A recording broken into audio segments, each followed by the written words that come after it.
Welcome everyone, this is the TRT and Hormone Optimization YouTube channel, and as a guest today we have back here Gil T with us. Welcome Gil. Thank you, Stephen. So, first question. How exactly does testosterone make us feel better mentally? Has it anything to do with raising serotonin, dopamine and so on? TRT and Hormone Optimization channel. I was on the channel before, so I've been following the channel, watching it every now and then. So be sure to check them out. Consider subscribing, hit that notification bell, and you'll be on your way. Yeah, so the neurotransmitter, and primarily there are several, as you just mentioned, two of them. The neurotransmitters that are produced and primarily work in the brain on the neurons are specifically related to overall mood, well-being, and a sense of, excitement or depression and whatnot. So there's actually, when it comes to some of the benefits of testosterone therapy, a lot of the guys always say, well, not only am I feeling a little bit better overall, but, my sexual desires have increased. And from the studies that I've looked at, the three neurotransmitters that are directly responsible for male libido are dopamine, serotonin, and glutamate. And there are studies showing direct correlation between testosterone administration in rats and elevated levels of the three neurotransmitters that I just mentioned. And I'm not sure that there is a full understanding of the exact pathway by which testosterone increases these. There is an understanding of why it is an inverse reaction, whereas an increase in dopamine does increase testosterone, and that likely plays a role on the HPTA and the pituitary release, because GnRH from the hypothalamus has been shown to increase with increased or elevated levels of dopamine. So administering dopamine agonists has shown up to a 67% increase in serum testosterone levels in rat studies.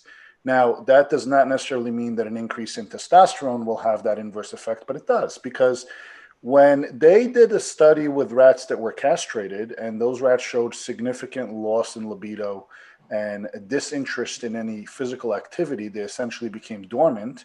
They went and they tested their dopamine levels, and they were completely reduced. And then they went ahead and they administered exogenous testosterone, and all of a sudden they became interested in sexual activity, and they became more active. And then when they went and they checked their neurotransmitter levels, those had increased as well. So again, I'm not sure there's a mechanism of action that is fully understood as to why testosterone elevates neurotransmitters. I have looked not only at the abstract of these studies, but I've read a little deeper into them, and I've tried to kind of gauge where exactly in the physiological phase within the brain is the neurotransmitter activity stimulated by testosterone. And I'm not sure if I missed it or if the studies simply don't know the answer, but there is definitely a direct correlation, as these studies showed, and I've read three of them recently. So the short answer is we know anecdotally via case studies with patients hands-on that yes, testosterone improves mood, well-being, and sexual desire. From a scientific standpoint, we can assess that the neurotransmitters are certainly being impacted. And we know that people who are on antidepressant and anti-anxiety medication, which specifically tend to stimulate or regulate the serotonin levels, because serotonin is a tricky one. Unlike dopamine, where it is kind of like that reward, feel-good hormone, serotonin kind of has to find a happy medium, because too much serotonin can totally kill the ability to ejaculate. It can totally ruin your mood or cause depression, anxiety, and then you can have similar reactions with too little. So serotonin is one of those tricky ones that kind of has to find a balance, which is why selective serotonin reuptake inhibitors kind of don't work on inhibiting serotonin production. They kind of in a way, kind of control the traffic by which it is taken up from the synapse into the neurons. But those are known to create sexual side effects, because their goal there is to relieve anxiety and depression first and foremost. And then one of the side effects is that your other neurotransmitter benefits are going to take a back seat. So I know they're often prescribed for people with premature ejaculation because of the onset of delayed orgasm as a result of taking them. So when you do take testosterone therapy, we've noticed a lot of guys tend to come off, medications like Prozac, Wellbutrin, and whatnot, because they do tend to start feeling better. And I would correlate that directly to an improvement an overall relationship between the neurotransmitters in their brain.